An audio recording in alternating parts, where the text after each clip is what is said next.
Okay, so right here, what we have is a woman who is expressing her inner thoughts. And I would commend her on this because she's starting to have see that, okay, well, this is who I am. You heard her say it, deep down. A lot of times what I see with women is that they won't admit to what they really want. If that's who you are, like if you really are the masculine one in your relationship and if that's your role, that's what you like being, okay, then accept that. But you need to find out, you need to be honest with who you are first, because you're never going to be happy in something unless you can admit who you really are. Let's keep it going.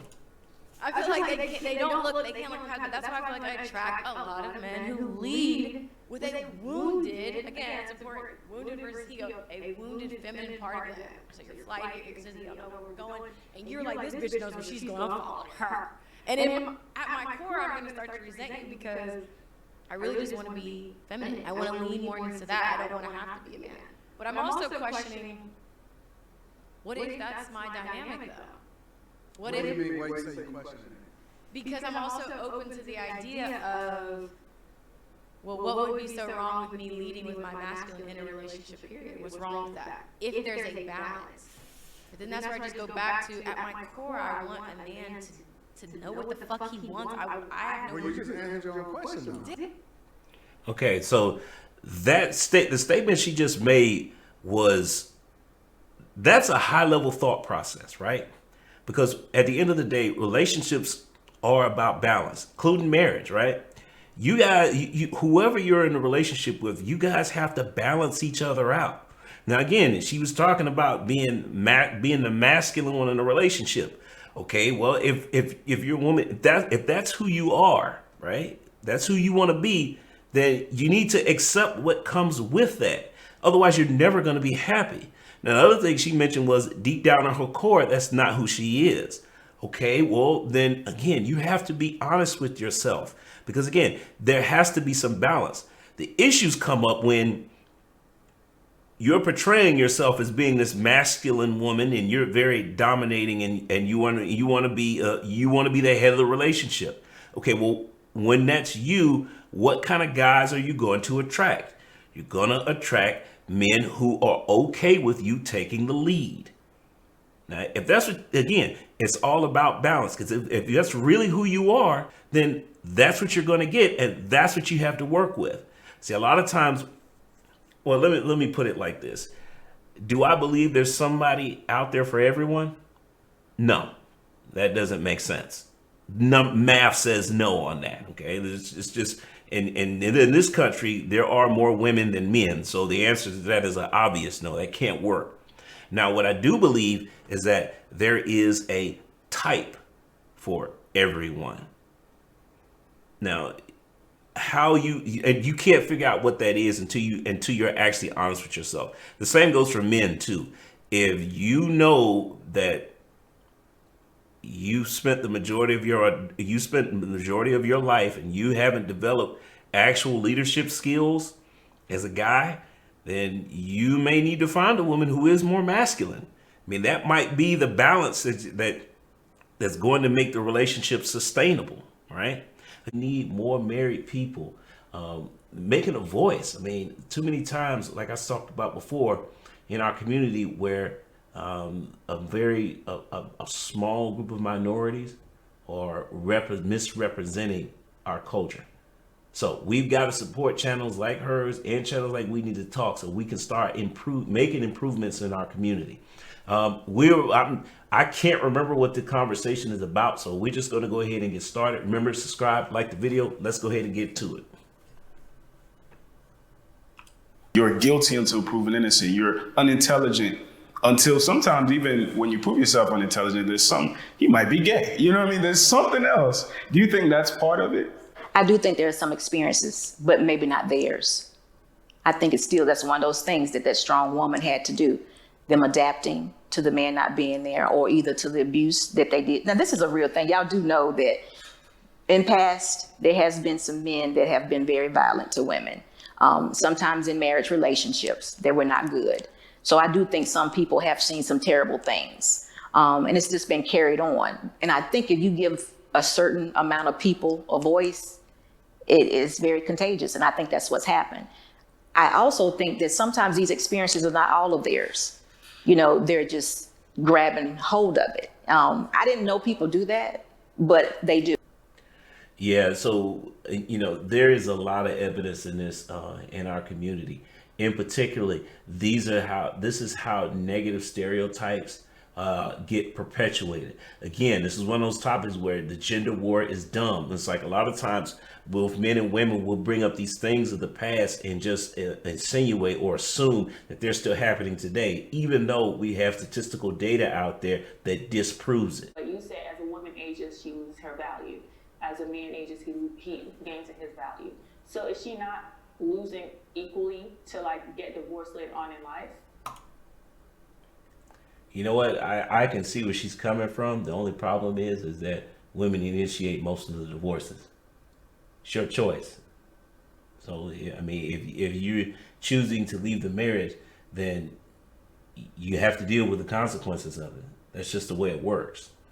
Obviously there could be multiple reasons why you would want to end a marriage. I'm not saying that those reasons aren't valid. I mean, it is what it is, but you can't just complain about the issues that come up. But even now, when she says that there are emotional issues, I think she's trying to portray a narrative that, I know why women do this, but that wasn't the question though. He's asking about men.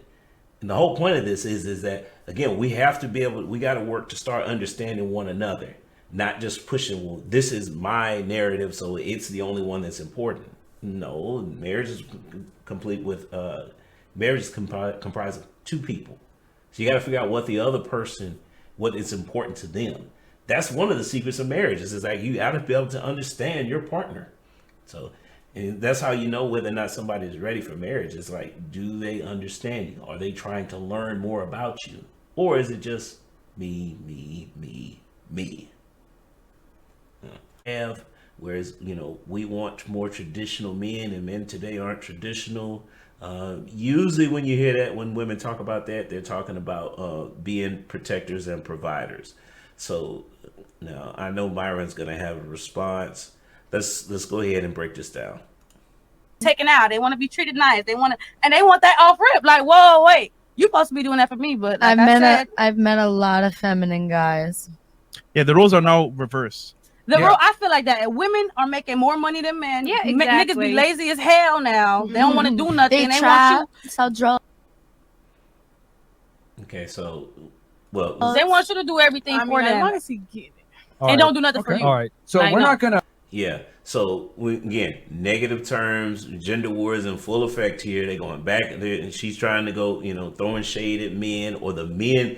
More importantly, you should take notice. She's throwing shade at the men that she deals with. Now, I'm not going to comment on her experience. If that's her experience, that's her experience. But at some point, you got to start asking if that's all the men that's available to you. We know traditional men are out here, right? We know there are good guys. Most average men are decent men. But if all you're around is those type of guys, well, then, you've got some issues to work out yourself. I think that let's keep it going. We're not going to argue with you guys that a lot of men are feminized. As a matter of fact, that's why our podcast is exploding, is because we teach guys how to be more masculine. Yeah. However, Yeah, okay. You guys mentioned a bunch of traits that traditional men exhibit.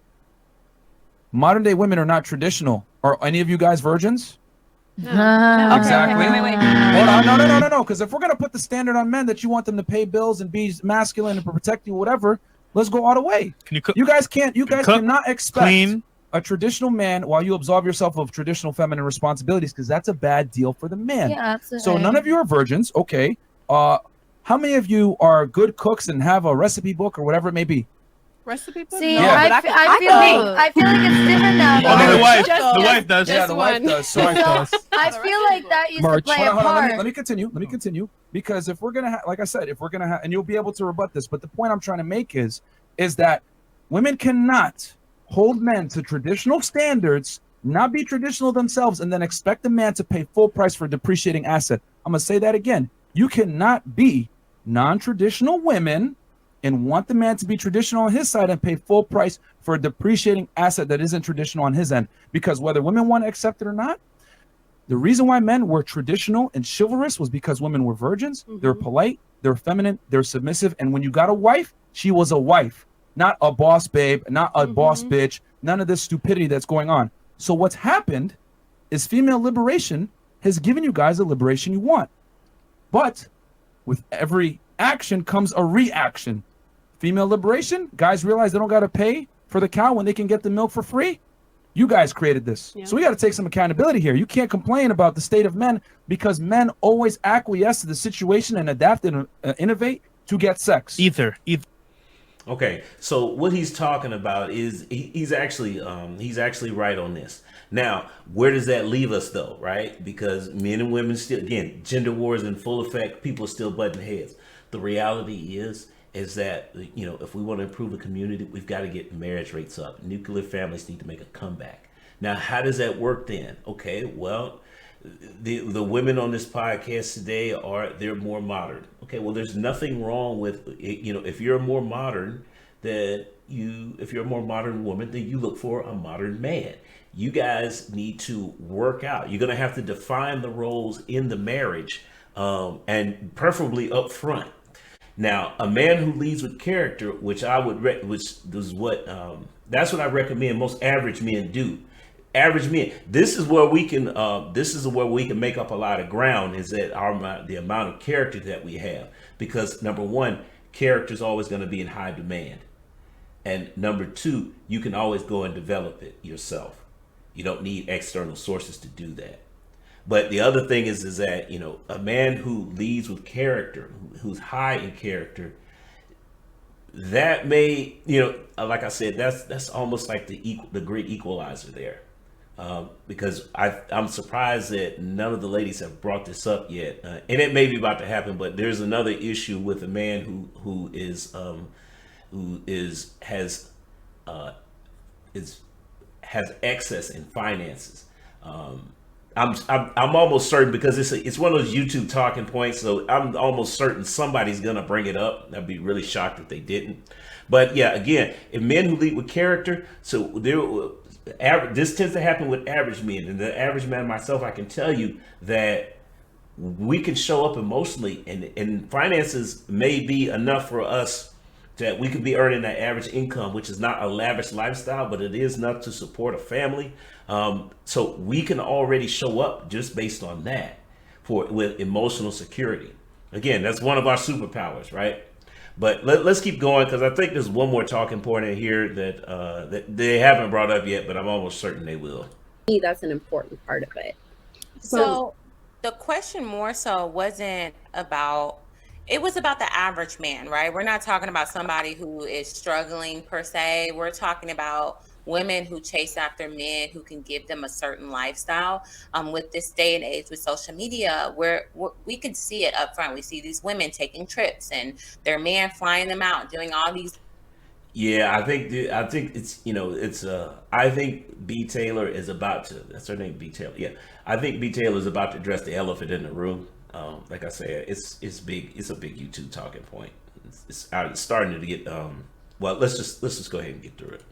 Nice things going on nice dates, and we don't want to settle for the average guy who's an average earner or below average earner, because we don't want that simple lifestyle and what comes with that sacrifice with being with that high earning man. And as you can see in the celebrity world, or, you know, women who, like Bill Gates, you know, he is this billionaire, but his wife left him. And it's like, or Dr. Dre's ex-wife, she left him after sticking it out for so many years. And it's like, I can get how I do think that to have emotional, you have to be secure financially, because it is a part of a man's identity. So I do agree in that extent. But women these days are kind of like crapping on the average earner of a man, and they're like, I can give you a simple lifestyle, but I'll be faithful, I'll be this. Or you can deal with the guy that's like, nah, I make all this money, here's what the requirements are, I don't really care about what you think, I don't care about what you say, I have options, I'm going to exercise those options, and I'm going to be with whoever I want to be with. And bingo, there it is. like I said, major YouTube talking point. And you got, I'm not going to go into who brought that up because we all know who it was, right? Who brought that topic to light. So let's just move on. As long as you're comfortable, you're fed, you got a nice house, you got clothes, you good, the kids are good, they're in a nice school, what are you complaining about? But for some reason, women find themselves still saying, I don't feel emotionally secure in my spot. So they leave those situations and they leave the lifestyle.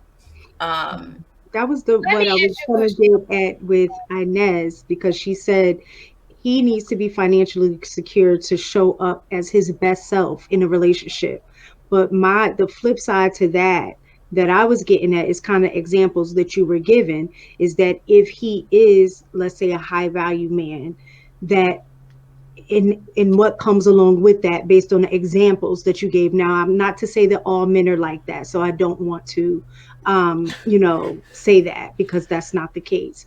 But for those men that are typically those high value earning men, from what we see, show that aspect. So are you able as the woman to show up in emotionally your best self when you are dealing with a high value man that have those expectations, like, since I have this kind of money, this is a way that I'm going to move, I'm providing you this lifestyle, so I just need you to lay back, deal with what I'm doing, and just shut up, just deal with it. So I think in that regard, you can't show up. Okay, so the video's winding down, but at the end of the day, yeah, Miss Taken pretty much boiled it down to what this conversation really is about. It's what can you deal with? At the end of the day, it's I always say this: relationships are about balance, and that's true for marriage as well. So the things that you want, both men and women, whatever it is that you want in a spouse, you have to be willing to put up with what comes with that. You want a high value man? Okay, well, there are certain things that come with that type of relationship. And she just mentioned it. This man will more than likely have other options. And there's another YouTuber who has a talking point, and it's about men being honest. And he says that when you're with a high value man, a man of extreme status and well to do with finances, the relationship goes like this. It says, yeah, we're in an open relationship. Open on my end, closed on your end. Can you deal with it? And he puts it like that and tells women that, or actually he says that I don't give them the option. I just tell them this is what it is up front. If you want to roll with me, fine. And a lot of times the position presents itself like that. So what I say is that, it's all about balance. If that lifestyle's for you, then great. Just be willing to deal with it. If you want looking for a guy who is less likely to cheat on you, then yeah, you need to drop your standards a little bit, because, well, I wouldn't even say it's dropping your standards, because if you have a standard that says that this man won't cheat on me, then that is a high standards. So you just have to you have to balance the equation in other ways. He might not be making as much money. The amount of status that he has is going to be reduced. Why? Because women are not as attracted to him. So there are other ways. You just have to figure out what works for you and what you're willing to deal with. Because at the end of the day, it's for better or worse. And we're supposed to stick it out. Marriage isn't supposed to be for 5 years and then, we tried and that's it. No. If you want to, we need to see more couples, more marriages if we want to rebuild a community. That's just what it is. So we just got to figure out ways to make it work. And I personally think there are lots of ways to do that. You just got to figure out which ways are acceptable to you. What can you handle? What are you willing to deal with in order to reap the benefits that come with a successful marriage? Emotional or financial security? What do you mean security? I would say both, probably, because they both tie to each other fairly tight. I don't think it would be wise to assume a woman should find that emotional stability and security in a man. I think it's found within self, and then it's kind of parallel within a woman wants to be able to cry to her man and know that he's a stable rock and everything's going to be okay and she's not going to have any type of issues. Sure, yes. Okay. Yes. However, it doesn't work the other way around. When a man cries in front of a woman, that woman will lose respect for him to some degree and or be unattracted to him. Now, are there some women out there that could sit there and tolerate their man being a complete bitch? For sure. However, most women don't want a guy. Gets the shaming language there. So Myron, I know enough about Myron to know that he's very deliberate in the words that he uses. And yeah, it's just like I said. Sometimes you just perpetuating the gender war. You say things just to get a spark and see what happens. But the reality is that, gentlemen, if you can find a woman who is willing to help you deal with masculine problems, at least offer you. I'm not saying solve them for you, because that's not realistic, and it's ridiculous too. But help you understand them. That is a very valuable tool in a wife. So that's definitely something you should look out for, because again, it doesn't happen every day. So it's just one of those rare things to help you balance out what balance the equation of what could be a potential marriage. Who's weaker than themselves, and they want a guy that can provide security But what in general. What do you define as weaker? Because expressing vulnerability and manifesting it in terms of crying or being very verbal does not express directly as being incapable of being that still masculine energy that can still provide and still be secure. I think it's a sense of self-awareness that comes from being able to express to your woman. Now, again, notice what we're talking about here is that we've gone from men being emotional to men crying. Again, extreme arguments. This is why I say, the gender war is dumb. Because do men experience emotions other than crying? Yes. But as if you're looking to be a wife, then you have to be ready for a man that's going to have more than just one emotion. Is he going to be crying all the time? No, he shouldn't be. But there are other emotions out there, regret, disappointment, anger. These are all things that men experience. We got to get out of this mindset that says that, well, you the only way you can experience emotion is either he's crying or it's anger, and don't cry in front of your girl. No, because it makes it seem like you can't express any emotions in front of your woman. That's not the case.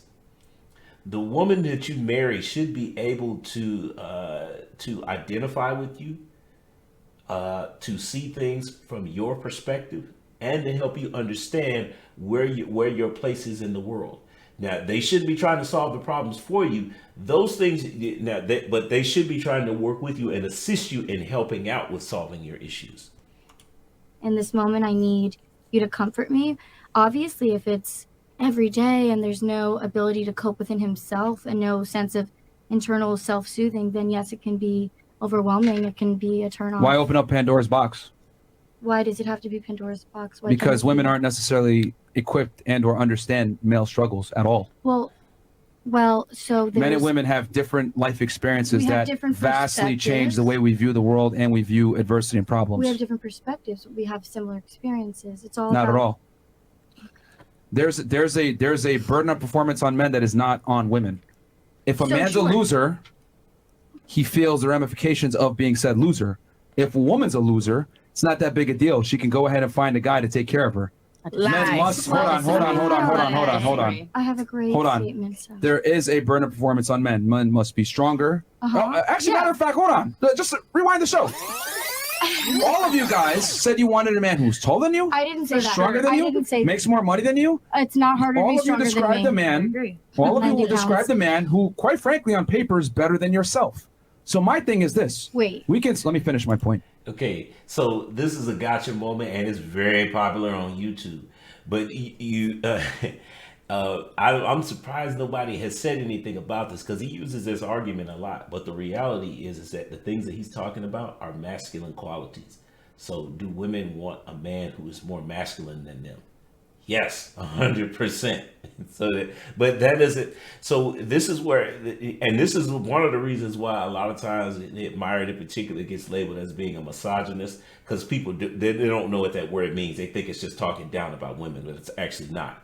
But this is the reason why he gets labeled that, is because you put women in a light to where the men are better than they are, when the reality is that men are just better at being masculine than women are, as we should be. It's kind of simple there. But if you have an agenda and you're trying to push it, and again, this show is popular because the gender war is on display, and we get a lot of this going on and just butting heads. So You know, you have to. This is another reason why we have to start paying attention to stuff like this, because you have to be able to break these conversations down so that you can avoid this stuff. Because in real life, this conversation would never happen. It would just be, oh, okay, well, you know what? I don't need to mess with that person anymore. And then you end up with both end up going their separate ways. But here again, we're pro marriage. We're trying to make things work. Peel back the layers to find out what kind of person, what a person's character is, and there may be something there to align with. But you're never going to know that if you don't know how to break these conversations down and start having to get to the real issues.